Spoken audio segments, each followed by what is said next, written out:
Centuries ago, the Malian Emperor Mansa Musa sent his best and brightest scholars, explorers, warriors, and artisans across the great Western Ocean to discover new lands. They succeeded in ways no one could imagine. Now, 3,000 years later, their descendants have made a home for themselves on a new planet, and the calls of adventure and discovery are stronger than ever. Join creative director Tanya DePass as Invicta, the High-and-Old Blade Keeper, DJ Knight as Ikemba, the Musalian Biopriest, Michael Sinclair II as Ilay, the Misajai Lightbringer, Christina Ariel as Cyla 919, the Monsagene Biopriest, Abria Iyengar as Koseh, the Hyanol Fixer, and Eugenio Vargas as the Storyteller, as they explore new planets, make new friends, and treat everyone they meet luxuriously. Welcome to the Motherlands.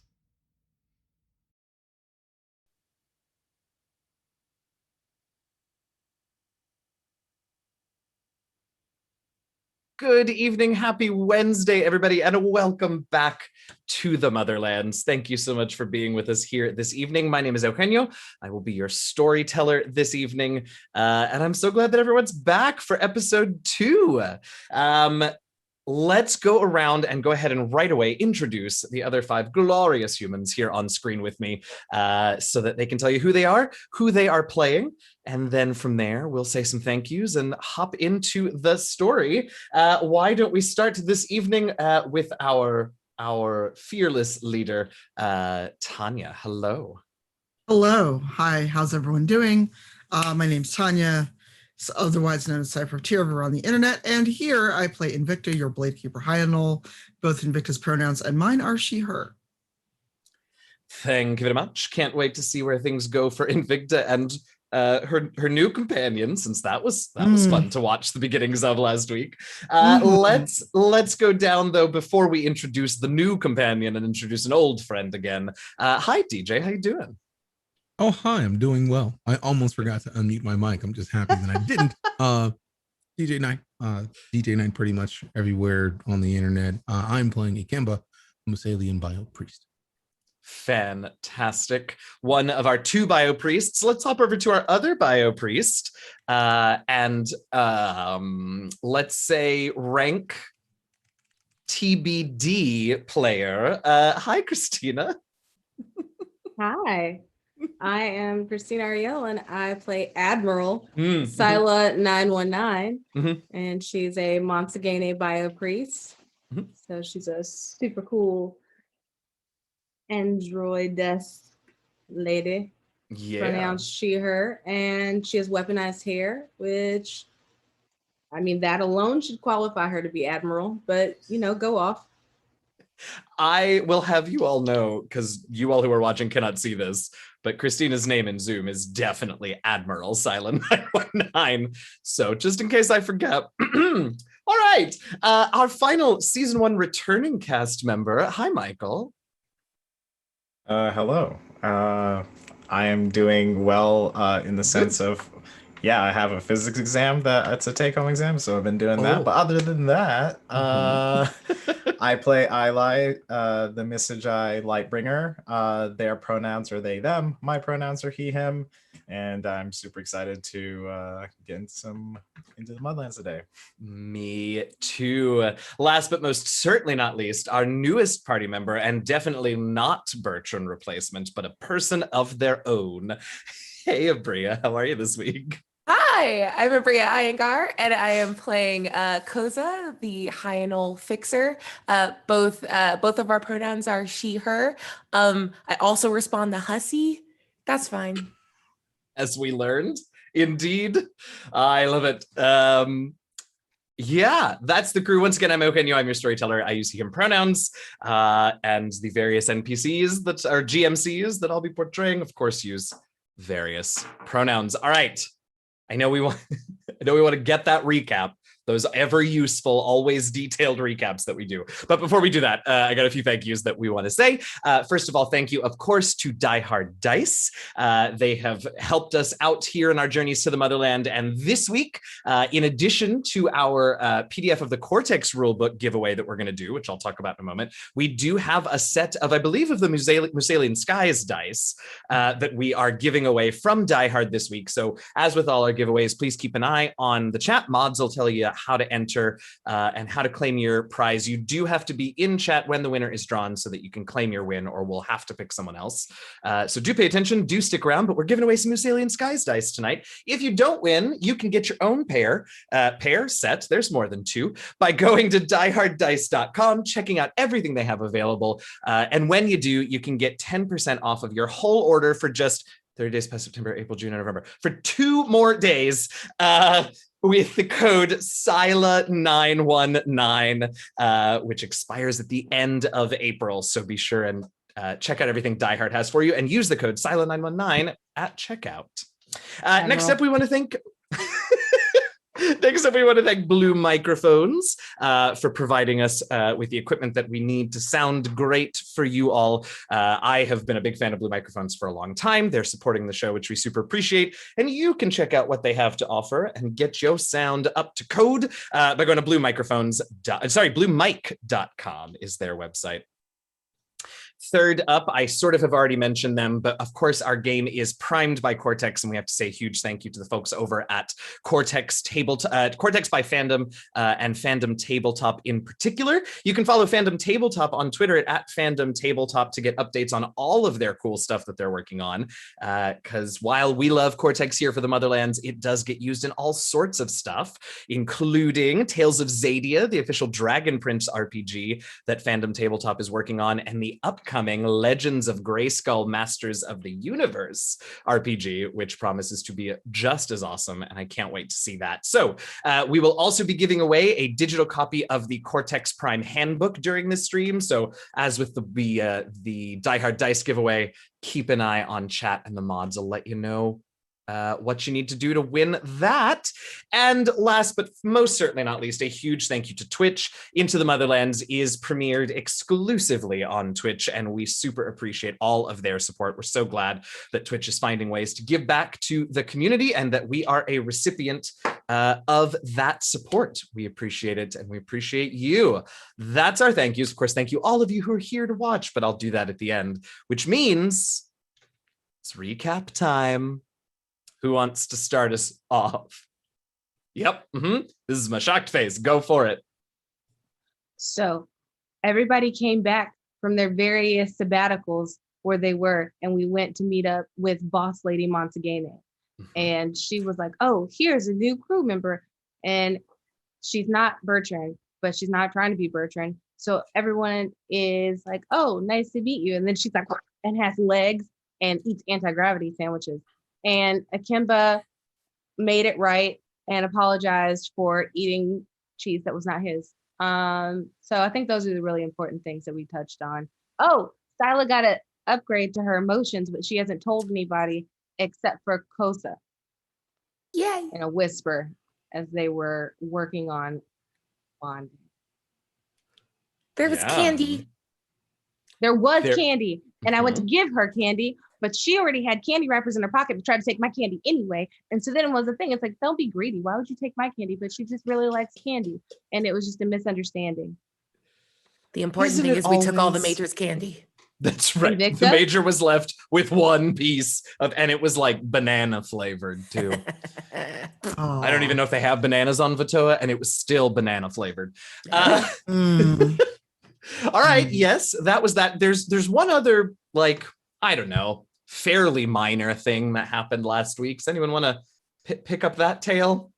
And by fairly minor, I mean the mission y'all got sent on. Let's see. We were told that there was a ship that crashed onto the planet and that we had no tracking of it until it showed up. We're supposed to investigate it. Some people are worried that it might be the, don't remember what they're called. Hapalocks. Hapalocks. The Hapalocks. There we go. That. So some people worry that it might be Hapalock in nature. We were briefed on our mission. We were told that we need to meet up with Salinite and Yaktor, who are a marinologist and an oceanographer in the town of Mandera, possibly. Yeah, we are supposed to just survey it, and then we're supposed to send in some salvagers.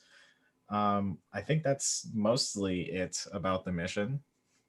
Yeah, that's the Ilay, important. let me make the shuttle go fast. Oh, that's Very right. important to the mission. I actually had forgotten about that, which means I should change the little marking here that I have in my notes about how long it takes to get to Matt to where you're going. Yeah, and Invicta and Koseh had a very interesting introduction, shall we I think say. it was fine. Yeah, how was that? Invicta doesn't know how she feels about this other high and all yet, with the whole, you're smart, why do you fight? Okay, I got you. I got your fight right here. Well, light spoilers, but if Invicta was not sure how to feel about one more high and all, I can't wait till she meets her contacts in this place that they're going to. Oh, great. Oops, more high and all. Not me. Oh, shit. Ilay's gonna have a good time. we just need fan art of Ilay and Ikemba. Like Ikemba's got like his wheel of cheese and his drink, and Ikemba's just back there with like tightening all the things on their backpack. Like, oh, this new backpack sure is great, isn't it, Ikemba? It holds cheese. It holds cheese. Oh no. All right, well, let's see what actually happens. I feel like this is not going to be far from how it goes. So as you said, we left you all last week candied up, anti-grav sandwiched up, cheesed up, and heading for the transport, which our friend Koseh handled and improved in ways, and you all sort of were flung back into your seats as the transport, the Ilay piloted transport, headed off towards Mandera, the coastal town where apparently this mysterious ship, unidentified flying, doesn't matter, crash landed, and where a couple of folks from the Kusili Oceanographic Research Facility are set to meet you to take you to the crash site and just sort of give you what little information they have. Now, knowing that Koseh has increased the speed of your transport, and probably not insignificantly, I should ask if there are conversations going on in the about hour-long, it was going to be several hours, but hour-long trip that it takes to get there, knowing that, of course, you all will sort of be like this for at least part of it. If you need me to let go of these wires so you can get up and go to the bathroom, you can just tell me and I will let them go. I don't use the bathroom. I am terrified by the idea that Koseh could just this and everybody, it's going to be great. I can't wait. No need. I went and relieved myself before this, so I think the speed is quite nice. Invicta just doesn't answer. She just makes notes mentally. Okay. Yeah, there certainly doesn't have to be conversation. I just knew that if I didn't ask, it being y'all, there would be things that were missed. So, all right. So it does take about an hour. Oh, go ahead, please. I heard an Oh, Cyla did download a program. Oh. And she is trying to work on her common conversation starters. Oh no. Oh no. Invicta, There's one. Mm-hmm. Yes. what is your favorite way to relieve stress? Do you mean in or out of combat? I do not have a follow-up question. That was supposed to take care of it. What's your favorite number? 3.1469. Yes. Almost. I love it. I like apple. Well, this feels like a good time for you all to arrive in Mandira. So arrive in Mandira you do. The shuttle that you're in was sort of designed for even before Koseh messed with it, for speed rather than, you know, the scenic route. So you all had to rely, or Ilay, I suppose, had to rely on instruments to figure out when you were there because you weren't able to see. But now that you have arrived, or anyway, Ilay has given the word that you are near to arriving. Dare I ask, Koseh, if there's any sort of like deceleration or if it's just... Yeah, she just sort of like slowly starts like ripping a couple, like it's not as simple as like just letting go of two wires that she's holding together. So yeah, she powers it down normally, but she would have just ripped something out if we had to hit the brakes. That's amazing. I love that. All right, so a reasonable slowdown, and you all have arrived at the sort of shuttle landing pad here in Mandira. And in fact, as you open it up, you find that Torch has given you all the coordinates, or given you, Ilay, the coordinates directly to the Kusili Oceanographic Research Facility. And so what you see when you open the hatch to your shuttle is this beautiful, pristine looking cove, little inlet that doesn't really have any beach to it. It's all sort of rocky cliff faces that surround this little ocean inlet.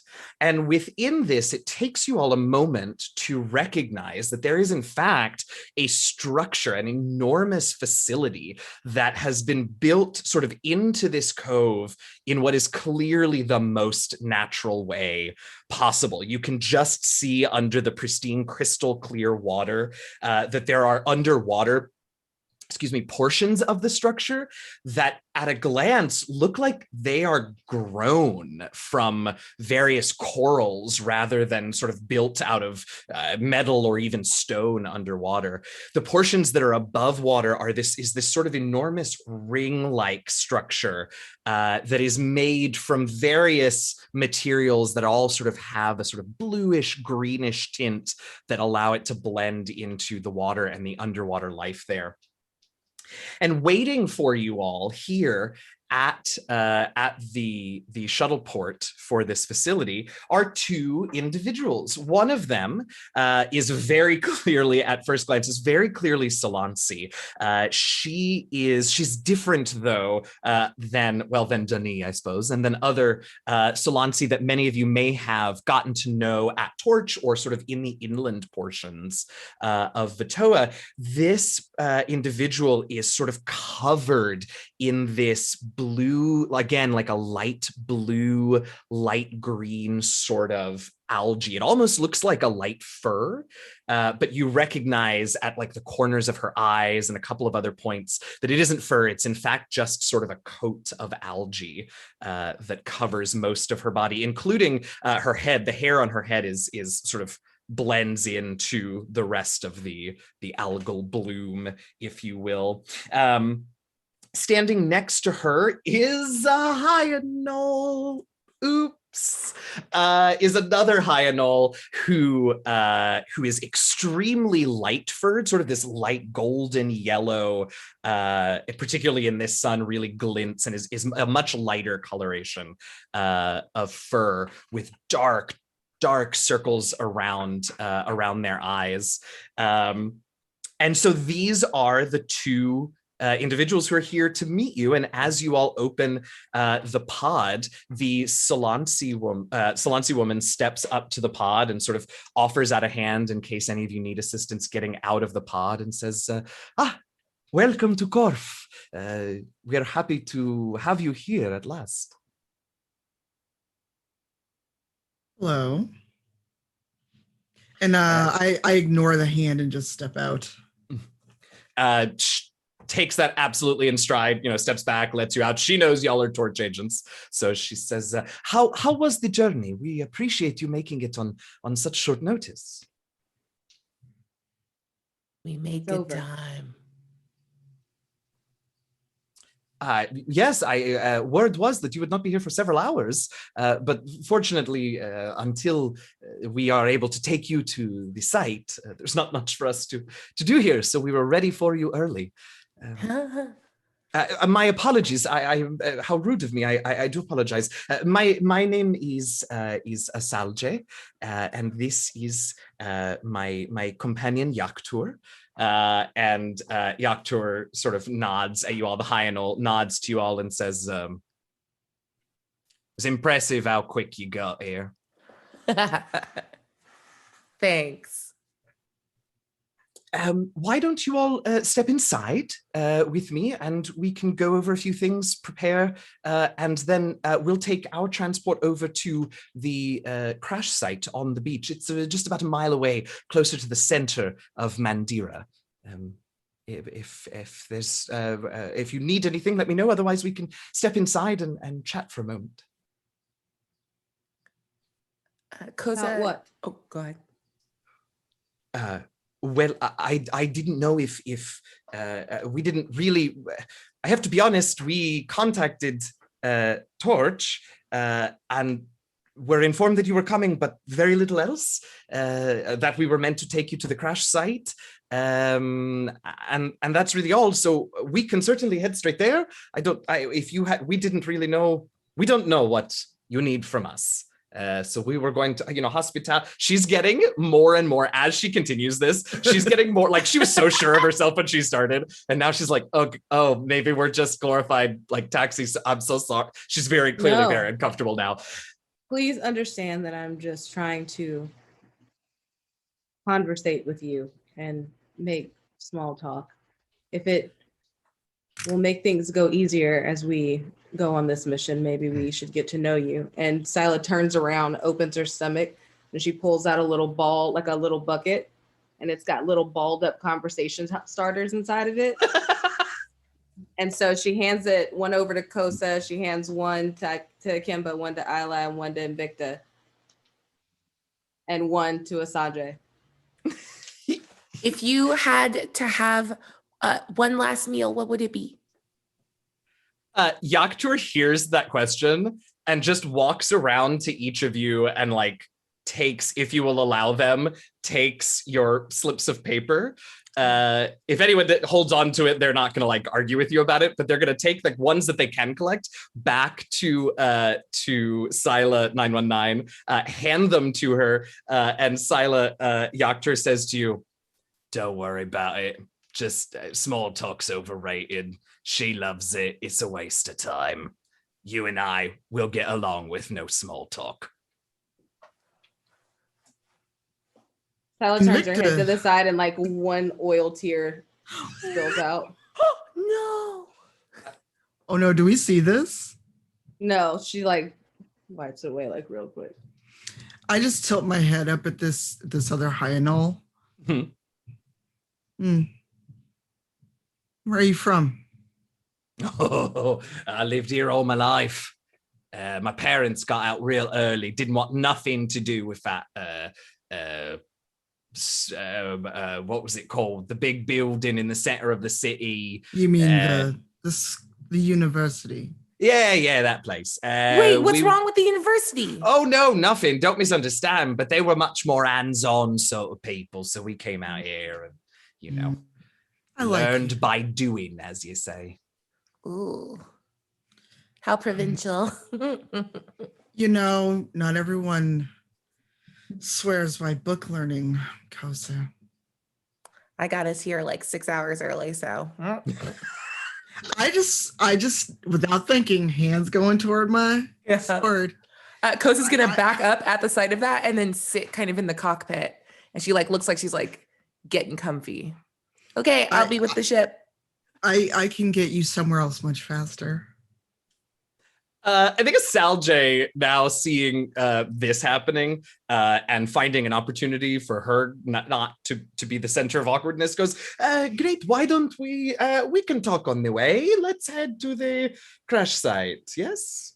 Sure. I actually would like to sit like civilized people and maybe have a snack or lunch. Oh, Yes. Really must learn to stick with my guns, as they say. To start with, it's what I was. All right, inside. You are fine, and thank you for your pleasantries that you set up. Yaktur is trying so hard not to laugh, obviously, at this whole situation, and probably failing.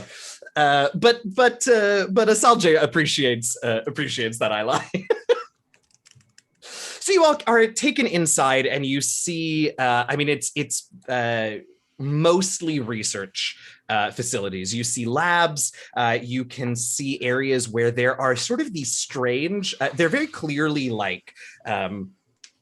Airlocks or whatever, where you would go into the water if you needed to do research there, because you can see little places where there are hatches that open up onto the water. But there aren't any dive suits or what we as Earth humans would think of as like scuba gear or anything like that. The only thing that you ever see in any of those rooms are these giant barrels of some sort of strange, sort of greenish, like goo, fuzz, algae, not sure what it is. So you see several of those. You really don't see any sort of specimen tanks anywhere because this place is built into the ocean. They really keep very few sort of specimens in captivity. They try and study pretty much everything in its natural habitat as best they can. And of course, Asalje is explaining all of this to you as you walk through. And she finally opens this door that is, all the other doors are like lab doors. They're well sealed. There's security on them. This looks like a broom closet door. And she opens it up, and inside is this sort of very different from the rest of the space. But this like, let's say well-loved sort of chill living room den space. There are like comfy couches that have seen better days, but like look well-loved, and sort of things are much more disorganized than in all of the labs that you see. And so Asalje and Yaktur sort of open up this room, lead you all in, and just sort of very comfortably plop down into a couple of chairs in here. Asalje immediately hops back up and goes and gets snacks and drinks for everyone. And she makes sure that everyone is comfortable. And when you are, she looks to all of you and says, just out of curiosity, what was on those papers that Yaktur took from all of you? I read mine. I have no clue. As soon as he walks out, I'm gonna just like hand him back out. I lied. Read yours. What is your favorite color? Teal. Teal is my favorite color. Cyla pulls up her responses and goes, "That's profound. A well thought out, solid color." I indeed agree, and this was nice. You're welcome. Are we all allowed to answer? I would love to know your favorite color. Please indulge me. Purple and yellow. Yellow. You're more. only allowed one favorite color. It's called a favorite. Okay, it's yellow. not special if there's more than one. You're right. Yellow. Yes, that is a lovely color. She's got rules with her questions, eh? Yeah. Do you have anything good to drink here? Yaktur, sort of this wolfish, hyena-ish grin, I suppose, appears on their face, and they're like, "Yeah, give me a second." And they leave the little space, and we'll be back with a drink for you shortly. Asalje is sort of looking around. I like teal as well. Wonderful color, yes. It definitely matches the atmosphere here. Why is everyone so uncomfortable? I'm quite comfortable. This is a nice beanbag they have here. Okay. This is fairly standard for me, if I'm honest. Oh, okay. Also, forest green. Oh. It's the best color. Ooh. At least for me. Every time any of you say any variation of blue or green as your favorite color, Asalja gets a little more comfortable. Being that she is both of those colors. So we go through a few more rounds of opening questions, which, sounds like Patreon content to me. So bonus content. So after a while, Asalja sort of gives you all the rundown of what she and Yaktur know and what they're able to provide you with. And it isn't a ton, to be completely honest. So what she's able to tell you is that this ship crashed a few nights ago, and it was sort of in the middle of the night, which turned out to be great because since nobody saw it coming, there was no warning whatsoever. There were no sort of alarms, there was no announcement, there was nothing. But since it was the middle of the night, fortunately, no one was on the beach. And so no one was injured. Mandira, she tells you, is sort of a vacation, like a beachy vacation spot. So there are lots of people who don't necessarily know a ton about the area here. So if you encounter any of the locals or anything, there's a good chance most of them are tourists, not locals that can answer questions for you and things like that. They have all been local safety has kept everyone away from the crash site. They've bubbled the area to preserve any evidence or whatever it is that you all might find, and also just to keep the locals out because no one's really sure if the ship has defenses and everyone's kind of afraid of it. What else would you all like to know? Would you all like to ask of these two marine biologist researchers who are your contacts here? I look at the Hyanol.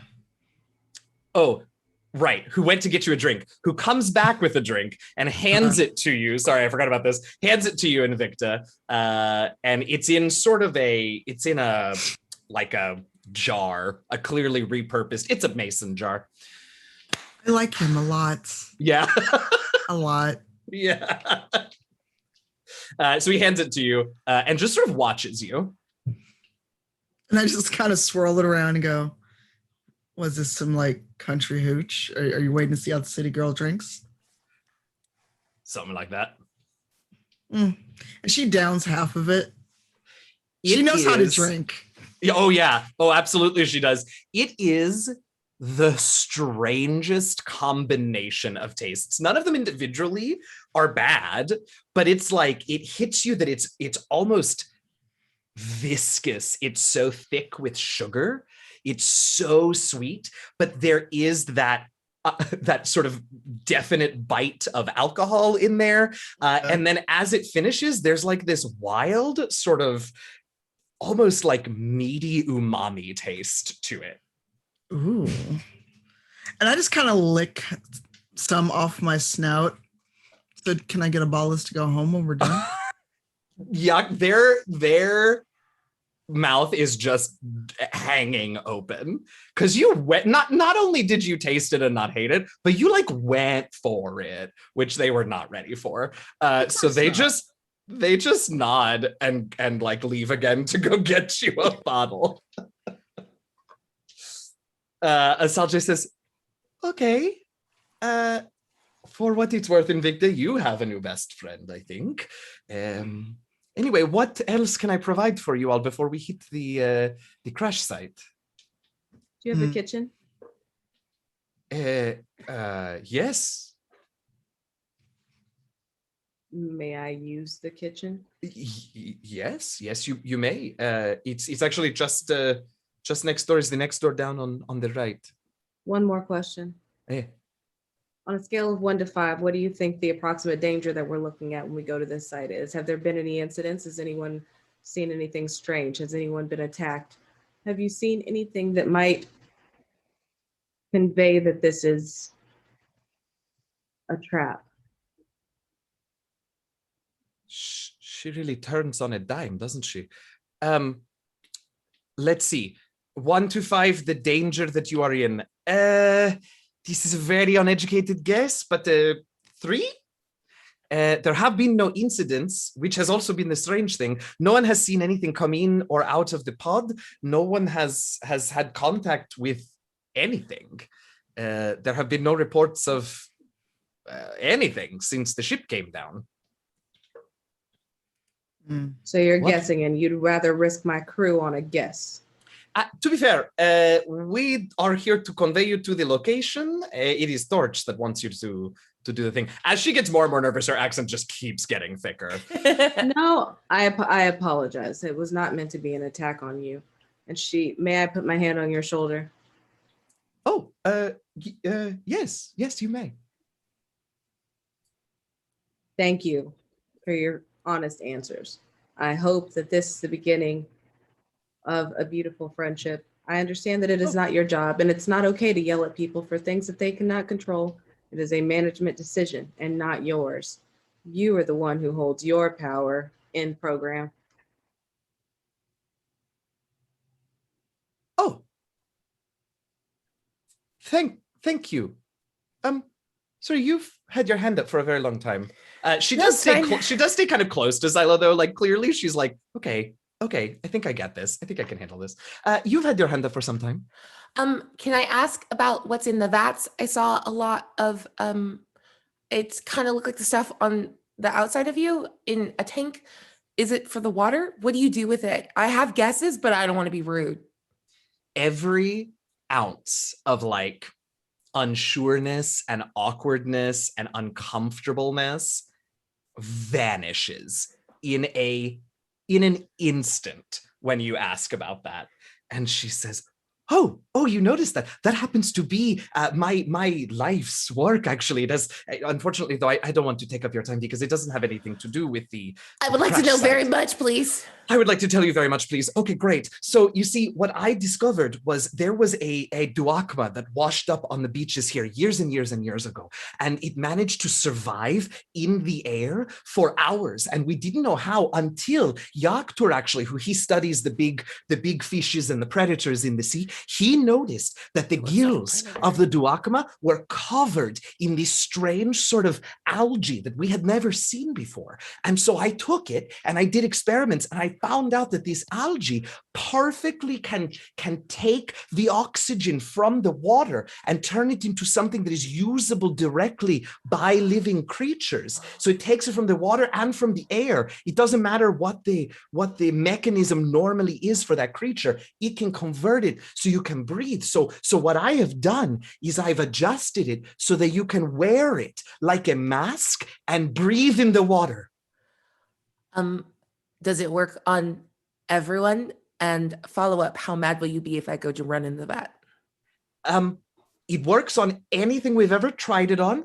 And I definitely don't want you to jump into the vat because it's kind of expensive to make. Oh, that's fair. We can certainly try it out if you want. I kind of want to, but we should go to the ship. And as you say that, Asal J suddenly remembers that there are 4 other people in the room and a mission to get to. And she goes, oh. Yeah. You've done a very cool thing and you should be very proud of yourself. I'm drinking tea that I got from the kitchen because the conversation was going. Yeah. I don't know. I pointed at Ikemba to see if he wanted some tea on my way to get some. I don't know if he said definitely yes. wanted some. Cool. So I come back with 2 teas. Ikemba has one. Yes. Thank you. Yaktur has also come back, given Invicta the bottle with their compliments, turns actually to Ilay and Ikemba, seeing your teacups, and says, shall I spice those up a bit for you? But of course. Sure, why not? So he pulls out another bottle of his funny little coastal moonshine and tipples a bit in your cups. Perhaps more than a true tipple, but not a real pour. Well, that's interesting. And then the camera just takes another gulp of it. It's like, Does things always taste like this? Yaktur laughs and they say, yes. And they sort of put their hands, paws. Hey, Hyanals, what do we Hands. call hands? Great. Hands. I mean, I've Hands with seen them and they beans. look like hands, but I don't know. Maybe I'll call them something different. But we have beans. We got beans. Puts up their hands and they're sort of like, it's all right. Honestly, I just wanted to get a reaction out of someone. Hey. Well, I mean, but the reaction that I normally get is quite gratifying. So there's a thing I heard about that at least people in my city try to get folks to drink. It's not like this. It's not your good moonshine, but it's something that if you live in my city, a lot of people swear by it, and then they give visitors some, and then they wait to see the reaction too. It's got like a weird licorice taste. It's very pale yellow. I'm gonna set down my teacup, and it's making a little bit too much noise as I set it down. Excellent. Good. Ikemba's now concerned, but just keeps.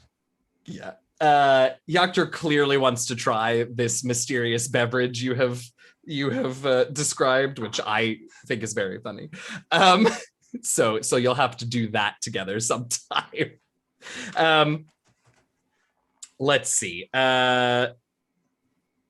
So Asalje sort of says, "Well, everyone has had a chance to have a bite to eat and a drink." Sort of side eyes Yaktur.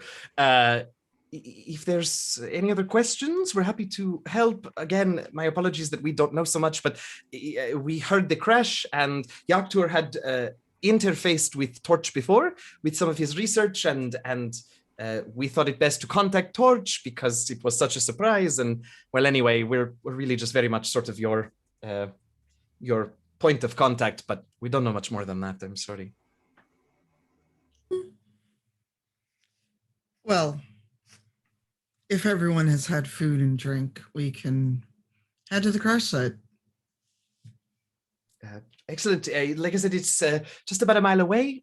We have transport. We can walk if you prefer to see the area. It's entirely up to you. Why are there so many cucumbers in this place? They are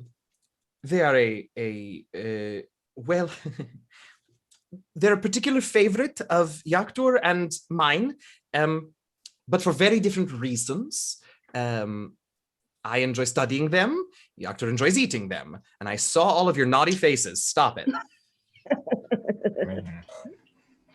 I ask because I have made you all, when I went to the kitchen, I made some different sandwiches for you all. And Cyla pulls out a bunch of different cucumber themed cheese sandwiches that she made with those that she found on the island. So she has made half anti-gravity sandwiches so that Koseh has some options. So she has like a cucumber and cream cheese sandwich, and she has like some cucumbers that are mixed in with like salt and pepper. And then for Invicta, she's got like a nice one that added some tomato to it. For Ikemba, it's just a grilled cheese sandwich. And for Ilay, it's the cucumber, but it's got little tiny like sprouts coming out the side of it. And she cut Ilay's crust off. Thank you, Captain Cyla 919.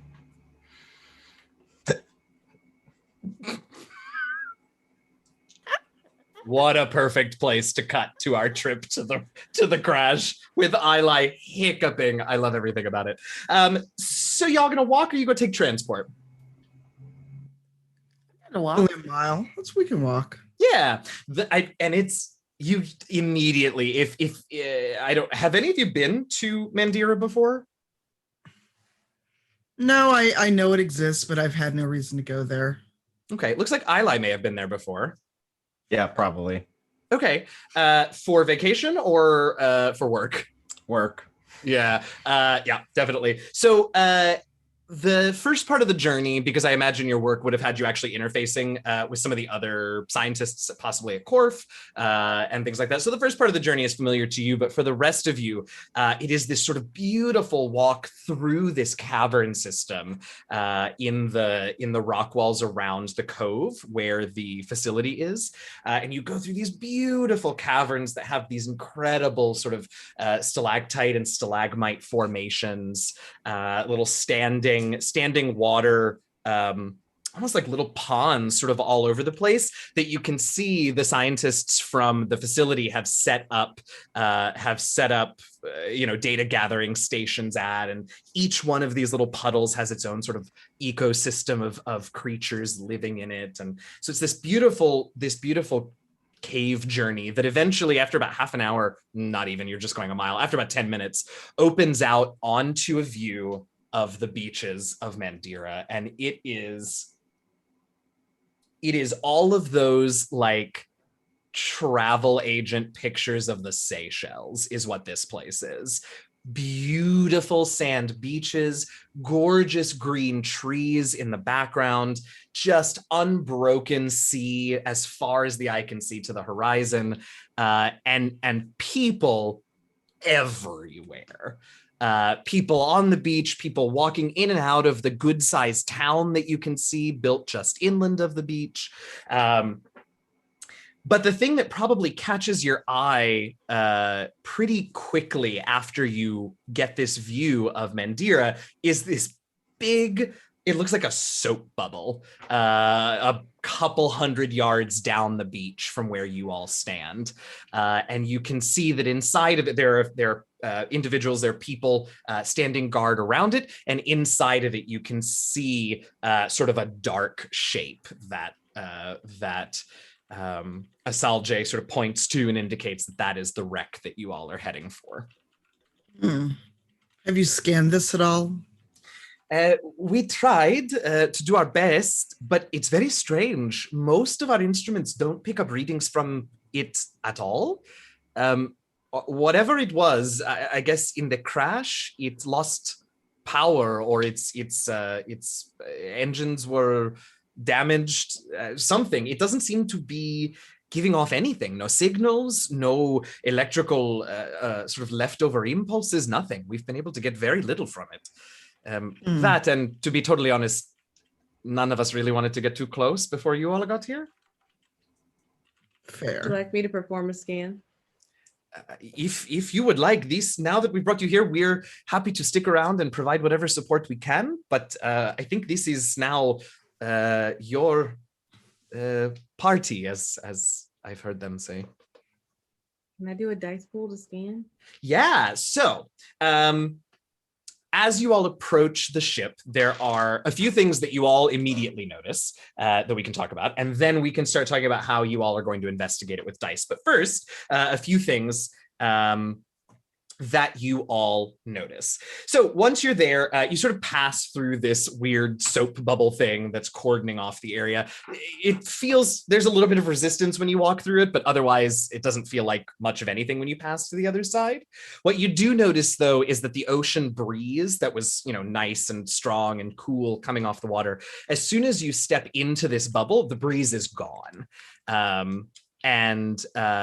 Asalje can tell you that the bubble doesn't really keep out people. That's sort of what the guards are for. It's more to keep out precipitation and winds and other things that might destroy evidence in the sand. But there isn't a ton of that. So what you all see as you go in, there's a small craft at the center of this bubble. It's probably, for those of you who went to Hathaway a couple of months ago, it's probably about half the size of the moon pod that you all took. So it's fairly small, could really only fit probably a couple of, we'll say, Musalian size and shaped people in it. It is made out of some strange looking dark metal, almost like an almost black, dark gray sort of metal. that doesn't immediately look like anything that you've ever seen a ship crafted out of. The craft is approximately sort of egg-shaped, sitting with the larger end in the ground. And you can see that it must have impacted pretty hard, because the craft is buried in the sand at least a couple of feet, it looks like. Other than that, no obvious, there's no obvious hatch on it. There's no obvious signs of escape or anything like that. There's no creatures. There's nothing else.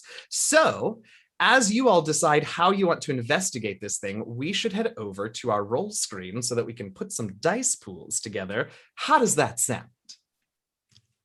Awesome. Full flap.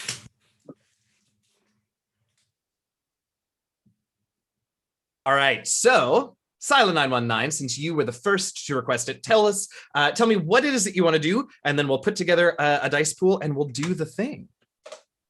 Sounds like that kid that's requesting homework.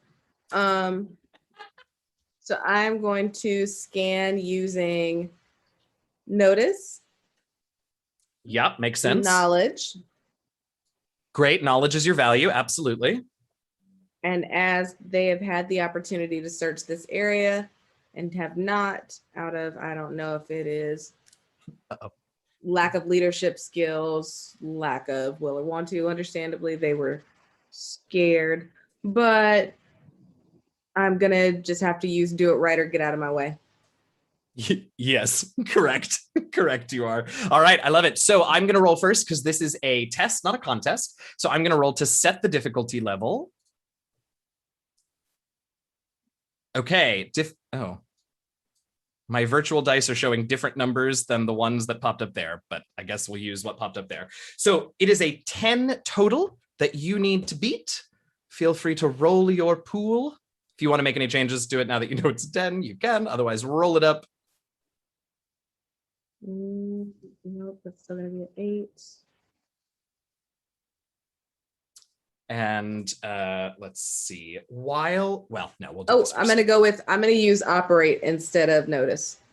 Okay, to see if you can figure out, you can get like some controls on the thing. Okay, I buy that. Mm-hmm. Absolutely. So they'll give you 3d8s. Love that. A little bit higher up there. The suspense there. Hey, that's a really good roll. Dang. All right, so that's a 15, which more than beats the challenge total, and your effect die is a d8. As a reminder, you had all 3 d8s, so nothing to switch out. But as a reminder, the bigger your effect die, not the number on it, just the type of die, the bigger that effect die, the better you succeed. So in this case, the more you will find. So Cyla, what does it look like when you're doing the scan? And then I'll tell you what you find, and we'll see what else everyone else wants to do then. Ooh. So this is a cool upgrade that Cyla got to herself. Ooh. So she pulls down her monocle, and as it comes out, she moves her hands out to the side in little ones in L, but ones in opposite L is how she has her fingers. So she's gonna push out a screen, and it's gonna pull up like a full panoramic view of the inside of the facility. And she's able to pull up all of the specs, and she's just moving things around, and she's checking the systems, she's checking for weapons, and look at that. I'm gonna depend on Eugenio to tell me exactly what she finds. Yeah, so she's finding all of these things, and it's strange. You're getting a response from the ship, but none of it, first of all, any text that you find is not in a language that you recognize. And most of it isn't plain text anyway. It's something else. But you're able to sort of use your knowledge of mechanical systems and your abilities to parse out a couple of things about the ship itself. One thing that you notice is that you are definitely sure that the ship's thrusters and engines are on the bottom side of the egg shape, the side that is closest to the sand. And so if you were to go in there and look, Cyla 919, you would actually be able to see with this roll as well, you would see a little bit of shiny on the sand, between the sand and the egg. There's something there that just requires maybe a closer look or something. But that's one of the things that you notice, that the engine is at the bottom and there's something shiny on the ground there. The other thing that you're able to notice as you try and scan these very confusing ship systems is that you don't immediately, and again, all of this is sort of, maybe we're missing it, but you don't immediately see a portion of the ship systems given over to life support. It to you, it seems like it's a pretty small craft. It's obviously like pared down for the essentials. Life support should be a fairly big portion of that, but you're not getting anything that even remotely looks like life support systems. So the part where it's shiny, Mm-hmm. Cyla is going to extend her top middle braid out of her hair, and it is formed into what, you know, those little picker-upper things, a little Oh yeah, a little crab claw. yeah. So it's one of those, but she's going to straighten out the tip of it, and she's going to extend it. Her hair is going to come out, the braid is going to stretch, and it's just going to keep poking the spot that's shiny to see if anything happens. So it doesn't immediately attack you. So we'll get that out of the way. But as you sort of poke it to test it, let me hop to the other four of you all and see if you all are doing your own investigations, if you're waiting on news from Cyla, what the rest of you are up to. Koseh is just staring at Ilay and Ikemba. Like, she knows that like at some point she will be unleashed on this, and she's just trying to look really patient until then. So she's just kind of staring at them awkwardly. Okay, great. Ikemba sees that immediately and is just, are you a bit anxious? Excited. Saddened. No, excited. Ah, very fair. It is quite interesting. Excited for what? To go mess with it. Oh, I normally don't get to go on like missions. So I just want to be useful. I'm certainly not stopping you from that. No, I was gonna wait for the captain. She's in charge. Admiral. Lieutenant Commander. Admiral. I've heard too many names and I don't know what to say anymore. It's okay. Woohoo! Invicta, how about you? I go over and I just like touch Cyla. Did you forget what happened with the Hapalock? Ooh. And sticking your braid in things? I don't understand. Yes, I do remember Invicta, and I will try to be more careful and cautious in the future. Thank you for the warning. You know, I could just shove the ship. I could just move it or try to move it. Shove it. I'm sorry. Was I talking to you? No, but I'm talking to you. Don't push it. Why? Because you might knock it over and break it. It's a spaceship. I doubt I can break it. I don't know. I have an important question. This is rude because I thought it was like you just don't like people, but then you liked the other Hynel that we met. So I don't know. Do I have to like give you alcohol to make you not be a jerk to me? So Invicta actually is growling under her breath. It's like, well, you interrupted a conversation and you seem to be more concerned with the welfare of this alien vessel than for our teammate. No, it's both, but please don't hurt the ship. This is what they call shade. I have to ask, Cyla, did you continue to poke through all of that, or did you stop when Invicta said something? Cyla is 100% engaged in this like Pong game that is going on between Invicta and Koseh. Like if she had popcorn, she would be eating it because she's been looking up like friendly ways to interact, and shade is both friendly and dangerous. So she's interested to see if it's dangerous or friendly. Hmm. You're gonna hear Ilay just. I like something wrong with you. No, not at all. Are you sure? Yes, I feel perfectly okay. Did you drink that moonshine? I've had a little in my tea, yes. Hmm. All right. I don't know how it will affect you, but usually non-hyanol may have interesting effects. Oh, Yeah. I that's hope you why didn't drink a lot. I think I've had enough. As Ilay just darlingly says, I think I've had enough. You all hear a slight groan as the vessel ever so slightly tilts and sort of settles in the sand. And Cyla, you hear as it does that, sort of from around where you were for a few moments poking at the shiny, you hear a sound like something shattering. And that's where we're going to take our mid-show break this week. Oh boy. We are Yay! going to take Yeah. a brief break because we got to find out what it was. And also, we only have 2 hours. But we are going to take about a 5-minute break. So go get you a bio, get you some water, get you whatever you need. Take care of yourself. And we will be back in about 5 minutes with the rest of episode 2 of season 2 of Into the Motherlands. See you all soon.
Welcome back, everybody. Thank you so much for sticking around. Hope you got what you needed, did what you needed to do, and are comfortably settled in for the rest of our session. Let's hop in. Right before we left, there was some conversations happening. Cyla checked out the thing, and immediately before we went to break, the crashed vessel shifted, sort of settled in the sand, and you all heard a sort of cracking, shattering sound. That is the moment we are in. Nothing else has happened, at least not yet. What are the five of you doing? Did you push it? No. Okay. I'm gonna drop to all fours. Let me just check the integrity of the sand real quick. Since Ilay, they usually have done like ship rescues and like mountain rescues and stuff like that. Mm-hmm. They would kind of know how to ascertain like the status of the Earth around a crash site and the ship itself, like kind of Yeah. the connect the not how those things are kind of affects each other. So Yeah, absolutely. I can make a roll. Sure. Yeah. All right. So slightly tippled Ilay is going to check the integrity of the sand around the crash. All right. What do we got going for your pool? All right, I think I'm gonna do we're all a community because we have to figure this out really quickly, and it's all a bit chaotic right now, so that's what they're gonna pick for that. This is not meant as a suggestion for what you should do, but I've meant to say this. This is now the third time in 3 roles this season that I've meant to say this, which is that I want to remind the 5 of you, I have to get numbers right. I want to remind the 5 of you that your 3 distinctions, remember that you can also use D4s on those if you think one of your distinctions might hinder you, but you want to grab a plot point for your pool. You all are doing fine on plot points right now. But that was a reminder that we didn't really do last season that I wanted to remind everyone of for this season in case it comes up. So sorry to interrupt you, Michael and Ilay. Continue. No worries. Okay, and then I'm gonna do I guess I'm gonna do survive, because this is something that they would use this for survival on other aspects, and then 8 for knowledge, because this is something that they're experienced with. So I buy that. I buy all of that. All right. If there's anything around you that you think might be an asset to it, you can spend a plot point to create a temporary asset and add a D6, or we can go with this roll. I will be rolling 2D8 to set the difficulty. In fact, let me go ahead and do that so that you know what you're working with. Ooh, it's a little higher this time. Okay, so that's a 13 this time. All right, chat. If any of you know me, I roll terribly. So just I believe in just you. be ready. Oh, okay.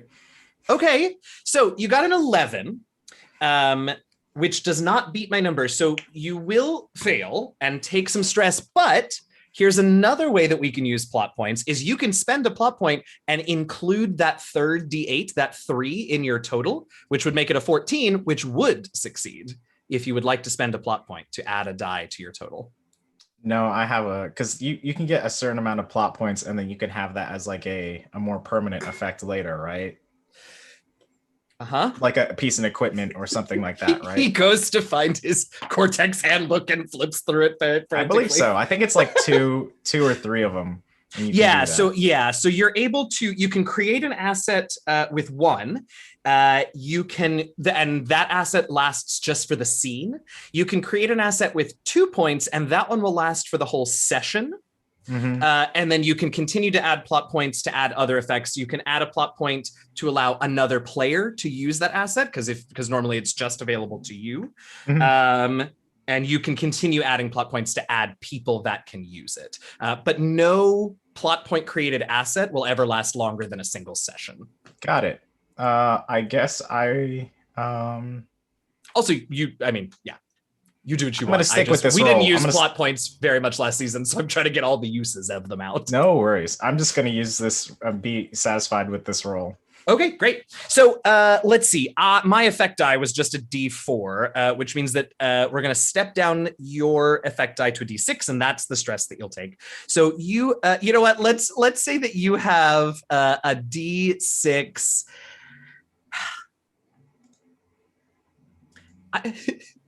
I'm going to say this, and I want everyone to know that this is not a reflection of my views on alcohol consumption, but I'm going to say that you have a D6 of corrupted stress. I was going to say, and that's what we're going to call the drunk. It is not the way that Dave and I originally envisioned using the corrupted stress category, but I think it works. So we're going to say you got a D6 of corrupted stress. And unfortunately, you sort of just go down there. And if anything, the ship sort of, as you get closer to it, settles a little bit more to the side. I don't think I'm helping. I'm gonna take a step back. Have you eaten? I had a bite of the sandwich you gave me. You should only. She opens a tab in her brain. You need to make sure that you eat when you are drinking, and also have some water. And she gives him both of those and tells him to like sit down on the side. Oh, I didn't know that. Okay. And I'm just gonna take the sandwich and water and go to the side. Aw. Koseh just gestures like graciously towards the ship to Ikemba. Go ahead. Who's I don't know if there's much for me to do, but I mean, the ship moved, Mm-hmm. and Ilay's drunk. Mm-hmm.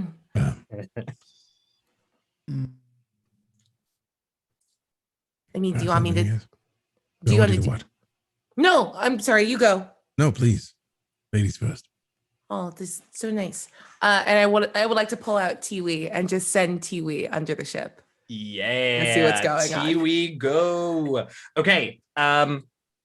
What is Tiwi doing? Is this recon and survey? Is this actual interaction? What's Tiwi doing? No interaction, just recon and survey. I want to get a look at, like, I'm sending him towards whatever is causing the shift to shift. Okay, great. So in that case, for this part of your investigation, we actually don't need a dice roll because you can send Tiwi, small little Tiwi in, and their sensors will be able to read back some very basic stuff to you. One of the things is that the sand underneath the vessel is unstable and moving because that shiny stuff, as you get a little closer look and I don't know, sample of it, I guess, it's glass. Oh, it's hot under there. And so when that glass broke, the ship was sort of sitting precariously on a little shelf of it. So when it broke and started to tilt, it's just settling naturally into the sand. It looks like it's all pretty, there's nothing particularly nefarious about it. It's just that the glass shattered and the ship started to tilt over. Okay, but Tiwi's not clocking anything like moving in, around, or under it? Nothing at all. And Tiwi's sensors are mostly getting the same stuff back that Asalje said, which is that it's weird that there are really no readings. I would like to go inside now, please. Please. Admiral, may I go inside the ship, please? I see how it is. She's Admiral when you want something. Yep. Flattery will get you everywhere. Yeah. Including inside this ship. Cool. She just turns and takes off. And I think as she starts running, you can see that little backpack on her back, like the spider legs are kind of coming out of it. And she like jumps and sticks onto it and starts skittering up the top, looking for like the easiest ingress. Look both ways. Yes. She flips upside down and over, like, okay. All right. So at first glance, there's no obvious hatches or ways in. So let's put together a dice pool for you now. And you can sort of direct this how you want. It can be about you looking for a way in. It can be about you trying to interact with the ship or the ship system. You tell me how you want to handle this, and then we'll make that dice pool happen. I think she's beginning with that, like, I will find a way in or make one. So yes. Okay, great. I love that. I'm going to use a negative distinction, worries for those who can't trust themselves or their team. She is not approaching this with like any useful amount of like concern. I love that.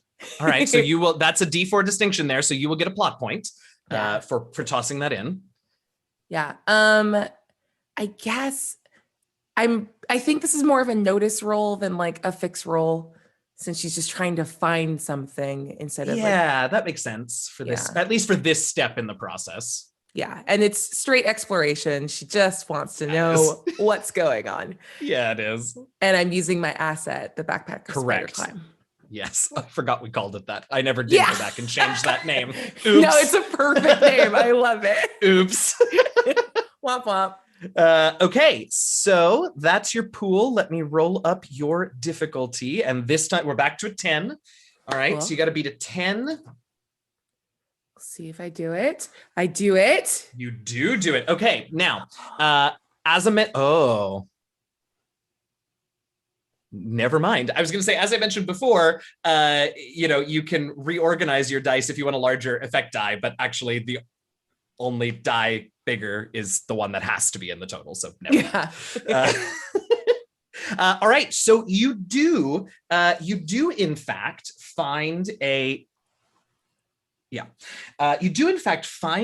hatch, and it's right at the top. And you notice immediately a few things about it. One is that it is perfectly even with the surrounding sort of body of the ship. There's the barest little seam that you were able to detect, because I think one of your backpack spider legs like caught it a little bit as it was moving around. The other thing about this hatch that you notice is that it is not, I mean, you could probably stick your head in, but it's a very small hatch. This thing looks like it's sized for maybe 2 to maybe 3 like Musalian sized people, or Hyanal sized. You all are a little bit bigger than Musalians. But they couldn't get through this hatch. Interesting. Yeah, she's doing the thing where like the front 2 legs that she's like leaning over is like kind of like skittering at it, trying to like get under the lip. And she's just yelling the whole time like, well, that would make sense. If there's not supposed to be anything alive inside, why would it need a handle? Because alive things need handles, but I'll get it open. Don't worry. This isn't very big. I don't know how it's supposed to fit in there. Can I try to pry it open? Does someone want to come up and try to pry this open? Absolutely.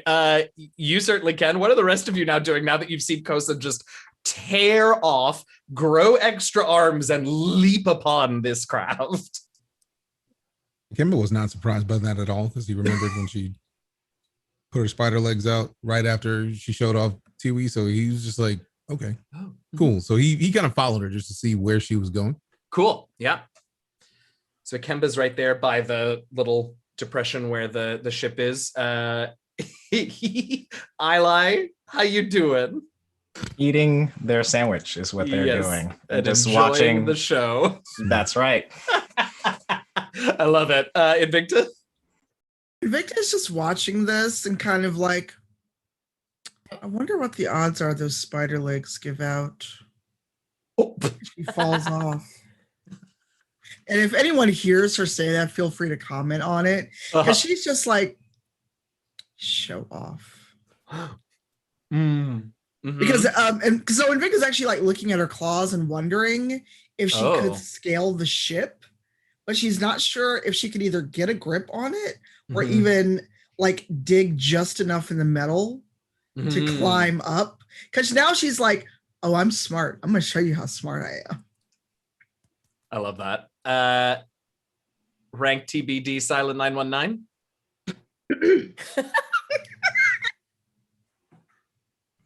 So Admiral Cyla 919 has stepped off to the side, and she has her head turned down.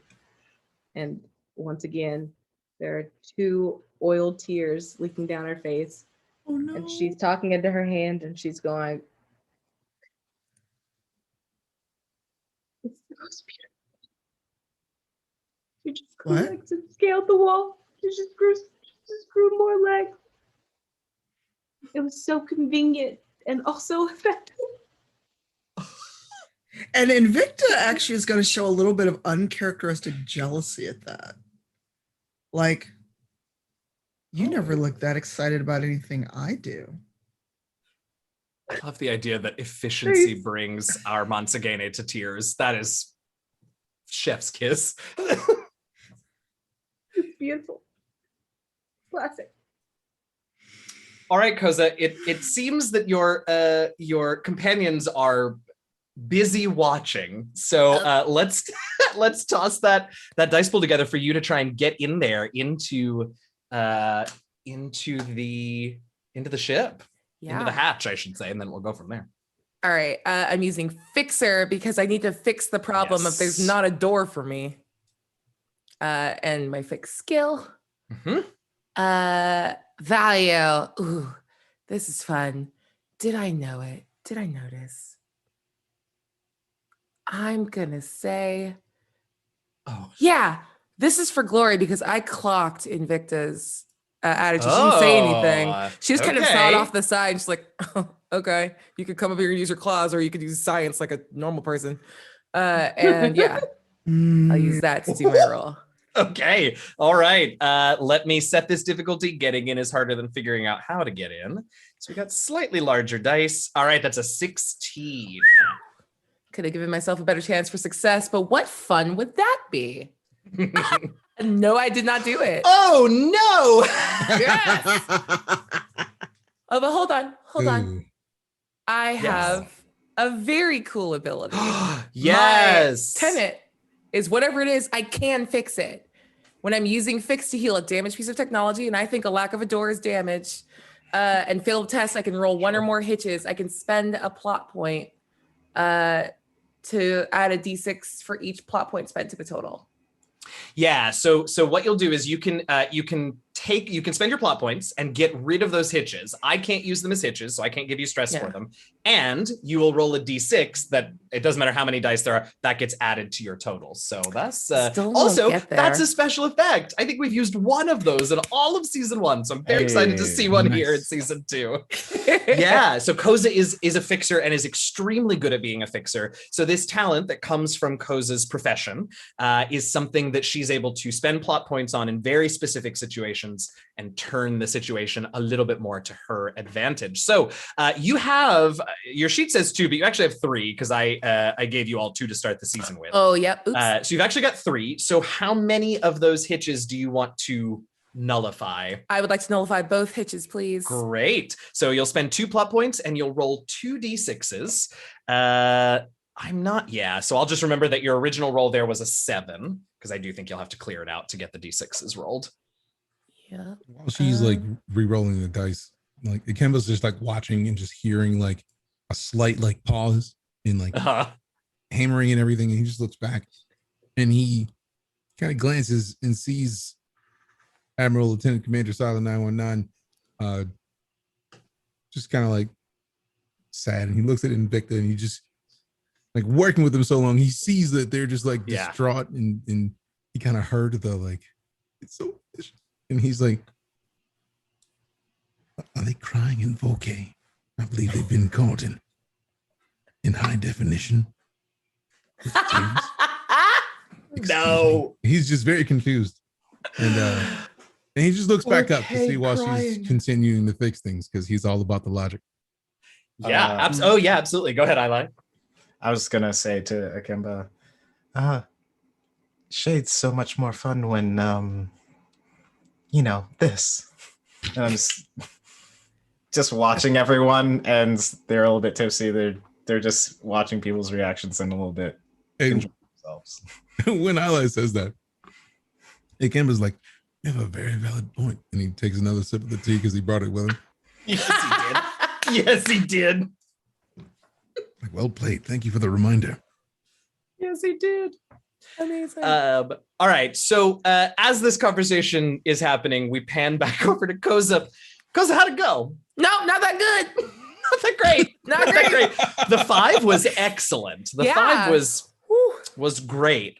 Dat 1 though. Now, here's what I will say. I don't think, and I'll get a ruling on this in between sessions and let y'all know if I do it right. But I don't think that a 1 here counts as a hitch, because these are actually dice that are getting added to your total through a special effect. So what I think it is I think your total is now 13. Okay. If you want to count it as a hitch, I will burn another one on my ability. I don't care. Oh, that's interesting. Yeah, sure, why not? Okay, you've got the plot points for it. I like that. Everything I said, I take back. What are plot points? What are plot points? Keep doing this. What do I need? And your just girl going made hard. it. Holy bananas. Took all of my plot points. All right. Was it worth it though? Okay, well. All right, so here's what happens. We're gonna narrate that little moment. And you and I will go back and forth on this, Koseh. So, Koseh, you're up there and you're prying. Your spider legs are trying to, get in the groove up there. You're using whatever you can to get a little bit of leverage to try and get it out.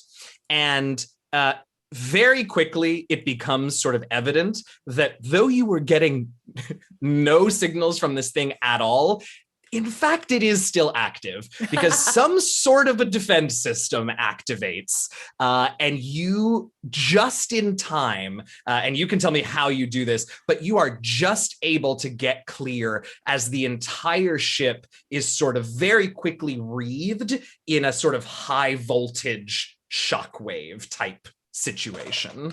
Dope. Could it be that, like, yeah, there's times where I've had to climb across like live wires and stuff, and she has the ability to like pump out a gel from the very edges that she just insulated herself and kind of was like, what's about to, no, and just like puts out this gel, and she's kind of just like stuck to it on this goo, like, no, that wasn't very nice, and now I'm extra excited to get into you. And then goes back and keeps trying even harder. Yes, absolutely, absolutely. So you managed to avoid that, and it does look like it was sort of a single pulse defense mechanism because you don't see it happen again. And so you are finally able to get, enough things in the seam to finally get a little bit of leverage and pry open this, again, fairly small hatch. And inside is just mostly wiring. There is hardly any space, at least at first glance, there's hardly any space at all for an occupant of this craft.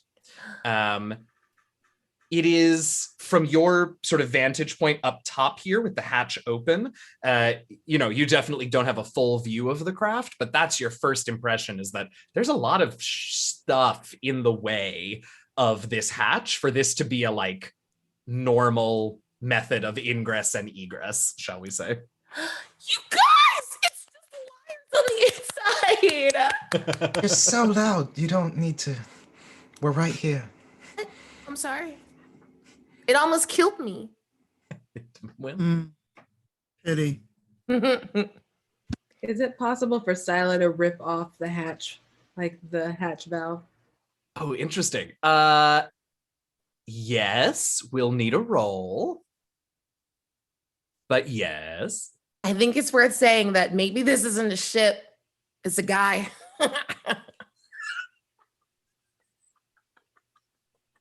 I'm gonna fight you. It just really changes this whole session and makes it way darker if this is actually a sentient being. Ripping him apart. No, it couldn't be that. I'm gonna do it anyway. Okay, so I'm gonna go with untrained. Okay. I'm gonna go with knowledge. Yeah, no, sure. Balance. I'm gonna go with balance. Oh, okay. And then I'm gonna go with Monsagene. Okay. Why? I don't know, because I feel like it. Okay. Hey, that's all I need to hear. Because it's me. It's part of my growth. Absolutely. It's what this is. So do you need to roll first, or do I need to roll first? I do. That's an 8. Just got to beat an 8.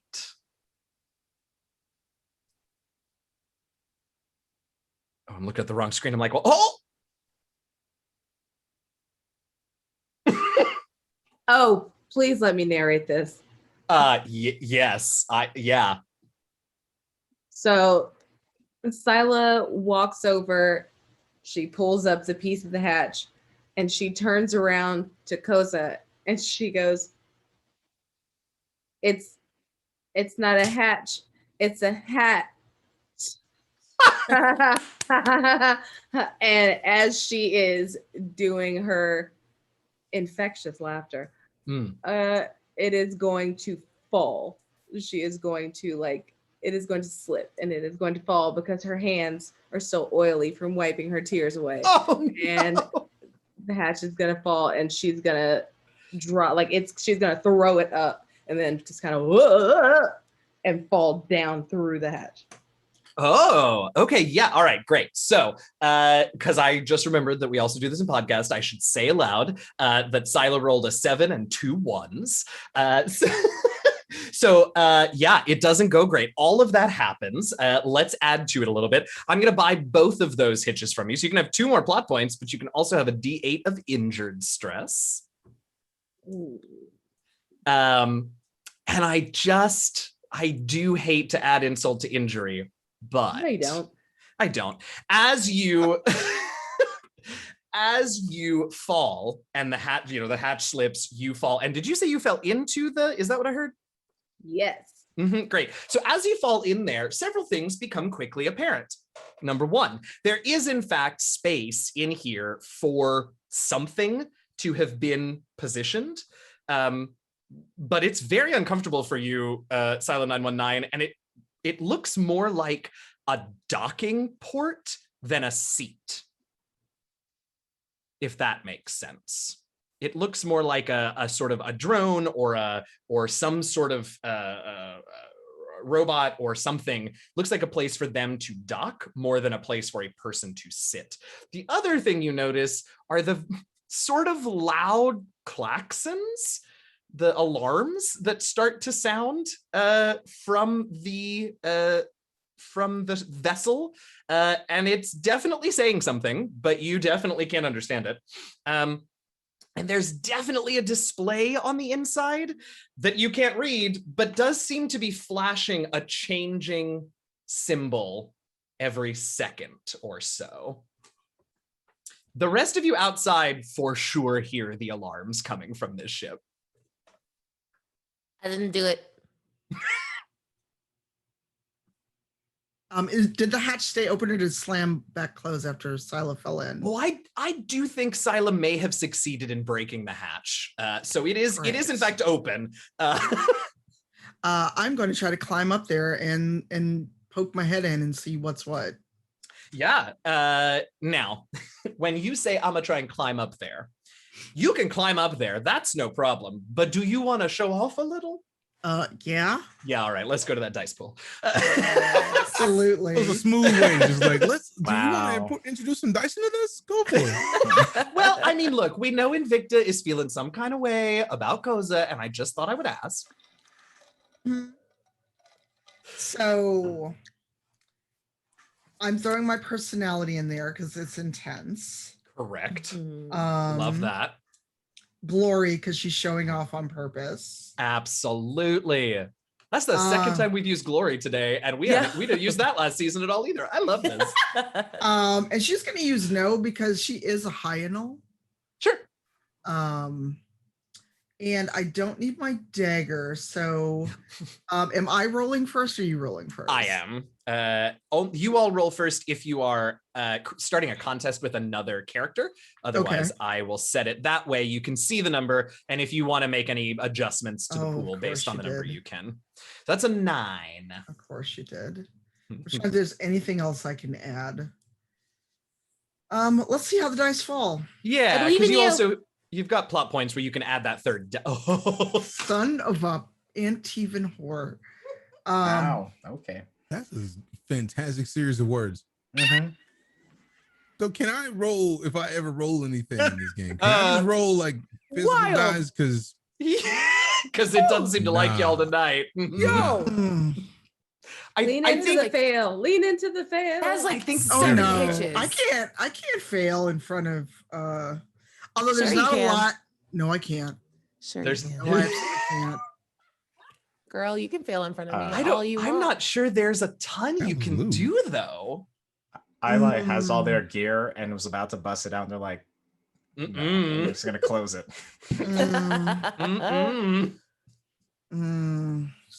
Oh, this is gonna be so bad. Oh no. Okay. So my bag of dice right here, because I got dice all over my desk. I'm about to break all of them out. Got a bag right here. You talking about Die Hard dice? Hey. Yay. You're the best. right. Yeah. Here's what we'll do. Invicta. Please know that this hurts me a little too. Oh, It no. doesn't. I know. It does a little. This doesn't. one does a little bit, and you'll see why here in a second. Invicta, you are ready. Your claws are extended. You've found points where it feels like you'll be able to climb in, And when I tell you, it is like watching people try to catch a greased hog. Just everywhere you put a hand or a claw, one of them gets sort of unexpectedly stuck in some of Koseh's goo. And so that like throws you off balance. And then so you don't quite get the next claw in, and that slides down. For what it's worth, eventually, not gracefully, but eventually you make it up there, and you get up there in that hatch, and then you immediately fall headfirst into the ship. So I'm going to go ahead. You do not. Well, though Invicta may want to in this moment, no. You do. I'm going to buy both of those hitches from you. I'm gonna split them though. I'm gonna give you a D6 of injured and a D6 of insecure. I think sort of feels right in this moment. Insecure. Oh yeah. Insecure and angry. Mostly just insecure is maybe my favorite flavored of the stresses, particularly for the 5 of you, because your role play and your interpersonal reactions are 90% of this show, and using insecure to like make those even more interesting is just candy to my storyteller heart. Anyway, back to Invicta, who is head first in this ship, and Invicta, you now see Cyla sort of crunched up in here, and you can also see that display panel that is flashing changing symbols rather. Is there anything I can do is there any role I can make to see if I recognize it? You definitely don't recognize it. What you could do, you could try and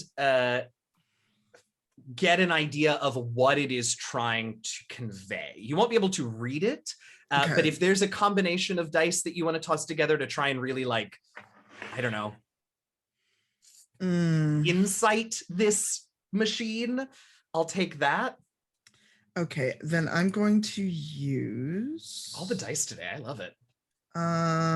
Why can't I not? Oh, there it is. I'm like, how do I get rid of these terrible dice?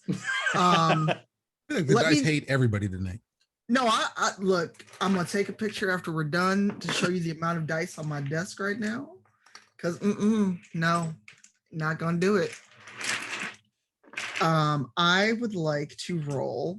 I'm gonna pull together a pool on here. I'm rolling physical dice. I think once 5 PC hitches are rolled in a session, I think that unlocks physical dice for us. I think that's how we gotta play this. Yeah, pretty much. On the 5th hitch, y'all can pull out your real dice. Appreciate you. Yeah. It's not letting me click on other dice though for some. Oh wait, because I had chest picked. Nope, I still can't pick dice. So yeah, I'm still seeing your old dice up for some reason. So something may have happened, but you can get your dice up. That's fine. We'll just talk through it. I am going to, and sorry for the loud clatter, not sorry. Nah, that was worth it. You got to do what you got to do. Felt good. I liked it. That was a good sound. Yeah, me too. Same. So I'm gonna use a D8 for my hynal culture. Yep. Okay. A D10 for no. Yeah, that feels right. And another D10 for knowledge. Sure. Yeah. This one's going to be tougher to decipher, but not as tough as that. So here's my roll. Oh no. Oh no. Well, that's I rolled max dice, so that's an 18. Oh Oh, Jesus. Mercy. Disrespectful dice tonight. Yeah. Truly. I will say on my end though, I'm so glad we have digital dice because like y'all can see it. I ain't lying. No, I don't think you're lying. I'm just like, it hurts my feelings to see those rolls. I know. I do feel aggressed by these digital dice, but I love it. I love it. I just was like, okay. Mm-hmm. So these are my 2D10 and a D8. Let's see All what I right. get. It's not impossible. You can do it. Okay. It's hard, but it ain't impossible. So that was 13, 16. I still didn't beat it. You rolled a 19. I rolled an 18. Yeah. Well, yeah, with the hitch. I got 14. What's the third die showing you? Which one am I counting as the third die? Oh, it's up to you. So you picked is the total from all three 13? Yes. Oh, 14, okay. yes. So you actually only pick 2 of them to add and well, create your shit. total. So it's even worse. But that's fine because it doesn't matter at this point. It is not 18, so it doesn't matter. So Invicta, it's so loud. And I assume that Hyanol hearing is at least a little more sensitive than a typical alien humans. So like it's even louder and it's so hard to focus on anything with these alarms screaming, with the lights flashing, and then also this alien sigil that is changing, and it's very stressful situation inside. Is it getting faster? It's not getting faster. It's very regular. I'm going to take an educated guess and not a roll. And I look around, I see Cyla. I think this is a distress signal. It's too regular. It's not fast. It's not slow. Cyla. All right. And I kind of like tilt my head. Cyla? Right underneath you. I do the like curl up like a cat with my tail around my back paws. Cyla? Invicta. Oh, just making sure you still function. I kind of fell on my head. Well, I guess you could say we've gone down the hatch, but haven't gone off without a hitch.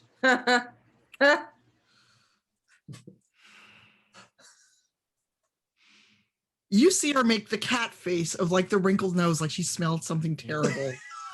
The equivalent of the stare in Hyanol. Perfect. What are the three of you outside of this vessel at the moment doing? I'm slowly getting up and Ikemba, Koseh, a little bit of help. And I'm trying to get my gear, all the gear out of my pack, and like, because I saw Invicta go down. And then I'm gonna emotions are a little bit chaotic at the moment, so they're gonna grab all their stuff and wait outside patiently of the hatch thingy, and just they know who's in there, and they're not gonna jump in there until someone says something in there. So they're just trying to get set up. In case they're needed. Okay, great. I love it. Ikemba or Koseh, anything as Ilay is getting into position? Ikemba just tries to offer help. Like, sure. Is there anything I can get you? Me? Oh, no, go ahead. You can take the other side of this rope, please. Perfect. Yes. And Ikemba goes to the other side of the rope. All right, so you guys got the rope. Koseh? Well, I'm staring at a pile of wires, right? Well, a pile of wires and probably a little bit of Hyanol, but okay. Well, I would like to reach around the Hyanol butt and try to like fish out and rip out. I just want to cut the alarm system. Oh, interesting. Okay. Yeah, let's do it. This will probably be our last roll of the night, so let's do it. And depending on how this goes, we'll see what happens. Yay. You know what? I'm doing it for the plot point. Fixer, but isn't really solving the problem of like whatever's actually happening. I just want it to be quiet. Sure. Skill is gotta be fixed. This is out of duty. And I am making that joke just because I'm looking at a Hyanol booty right now. Absolutely. Yep. That's it. Okay. No Tiwi, no anything else? Wow. Yeah, I forgot about Tiwi. I'm just gonna tell Tiwi. Not a thing. Yeah, I want Tiwi to go and back up Ilay, and it's just gonna be like kind of like they asked for backup, so I send Tiwi over. All right, so let's see what you need. All right, it's a 13 that you got to beat to not do horrible things to the ship and those inside of it. I didn't do it. Oh dear. Okay. So, Koseh, you reach in and you here's what we'll say. You reach in and you mess with something, uncouple something else and tear something else out. And for what it's worth, Actually, the alarm does stop. I did it. Invicta and Cyla 919, it's immediately quiet inside of the vessel. But that flashing symbol, changing flashing symbol, doesn't stop. And in fact, it continues on for a few more flashes, and then it flashes to something that you haven't recognized anything before, so it's very possible that this just happens to look like a symbol that you recognize. It's possible that it isn't actually what it means, but the last symbol that this flashing thing has stopped on and is settled on sure does look a lot like a 0. Almost as if this was counting down to something. And that's where we're gonna leave it for this week. What? You're welcome. That's concerning. We're all gonna die. You're all going to die down here. Oop! I'm in danger. I wish you all could have seen what just went through my mind, because I was like, whose voice is that? Who said that? That was, oh my God, wait, why is DJ talking? Always use that. Nobody It was this said that. whole Don't journey. even worry about it. This whole journey. No big deal. I love it. No big deal at all. You're all going to be absolutely fine. And I can't wait. Oh, I did a boo-boo. I forgot we had to transition. I can't wait to find out what happens now that something looks like it might have counted down to 0. But I'm gonna die. that's next week. This week, we want to say thank you so much for coming to hang out with us and watch session 2 of Into the Motherland season 2. Huge thank you to Die Hard Dice. Remember, you got 2 more days to use Cyla 919 as your 10% off code. Big thank you to, of course, Blue Microphones, Cortex, and Twitch as well.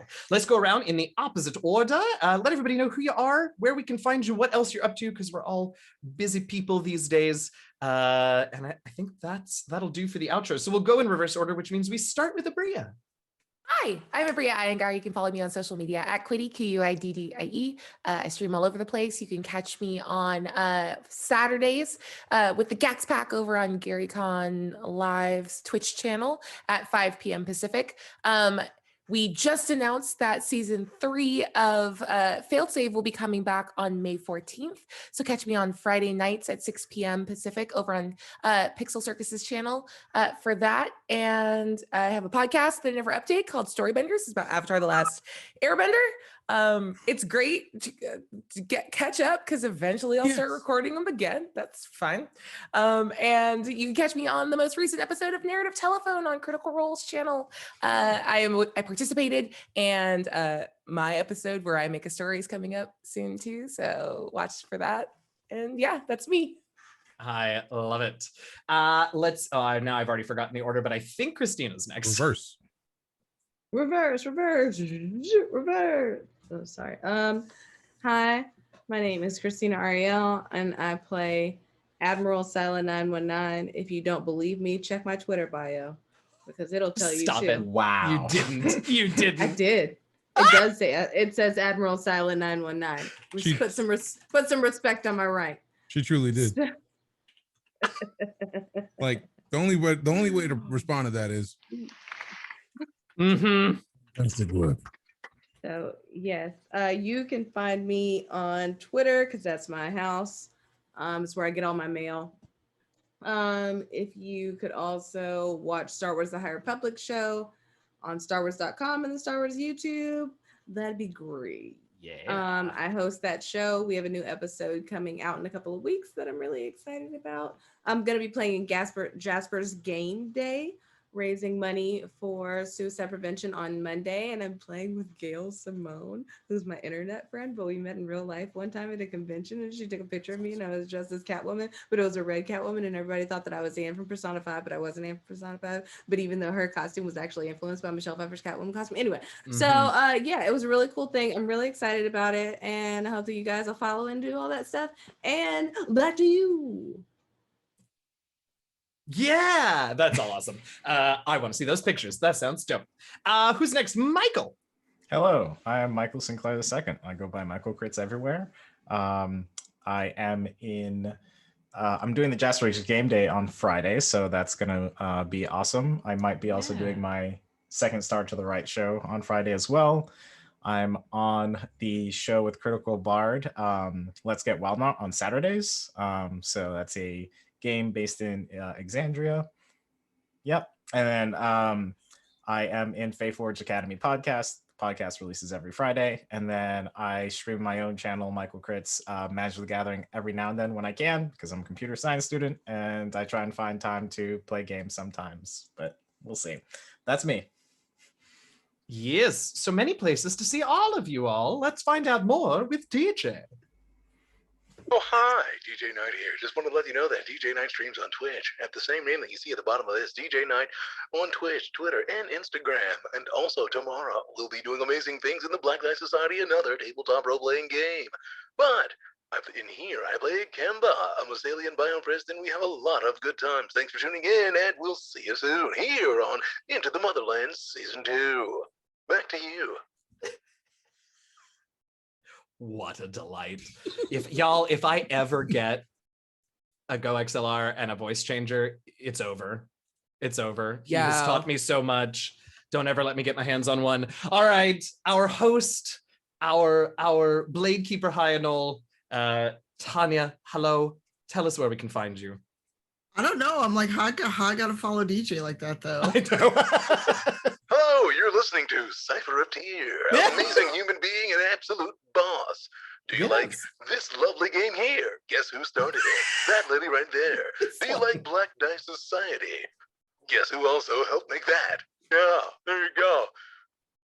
Do you like awesome things on the internet? Award Then you winner. will like Cypher of Tier, amazing human being and award-winning human. Well done. Oh. Good game. Here for you. Oh, there you go. I'm sorry.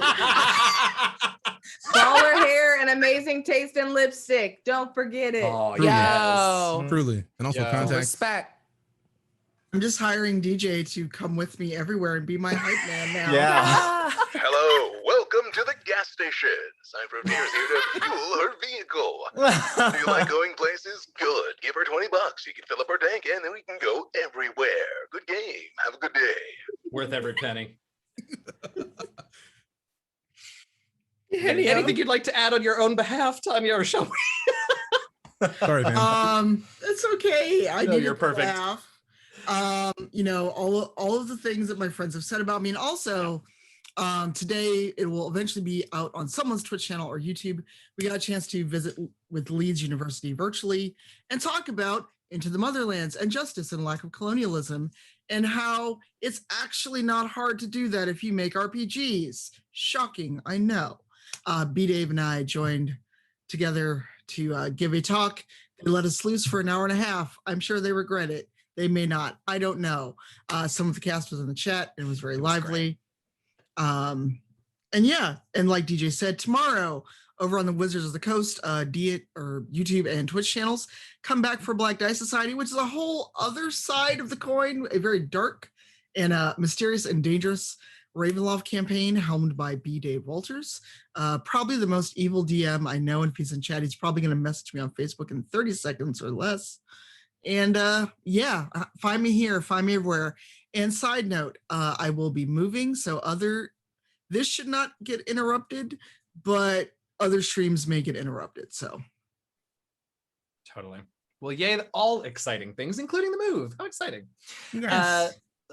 And I have been your storyteller. I'm Eugenio. You might know me on the internet as DM Jazzy Hands. You can follow me on Twitter and here on Twitch at DM Jazzy Hands. What do? I stream on my channel a couple of days a week. I'm here every Wednesday. When Rivals of Waterdeep comes back in a few weeks, I'll be there on Sundays. And has this been announced? Nope. Keep an eye on a thing that I will be doing starting next Monday, which I'm very excited about, but yeah. Love a vague book. So that's me. Follow me the places to find out what I'm doing. Thank you all so much for hanging out. As always, it is a blast to be here with this 6 of you. Our producer's also in the Zoom, and it's fun to be here with her too, and with all of you who hang out and watch with us. I can't wait till next Wednesday when we find out why the ship seems to be counting down to 0. But in the meantime, thank you all for being here. Please stay safe. Please stay healthy. I guess I can't say please wear a mask over your mouth and nose even if you've been vaccinated, because the CDC says we don't have to do that anymore. outdoor, but you should do it anyway when you're inside. Be careful, wear it Gotta do it inside, anyway. be nice, be respectful. And most importantly, as always, thank you all for being here and happy gaming, y'all. We'll see you next week. Yeah.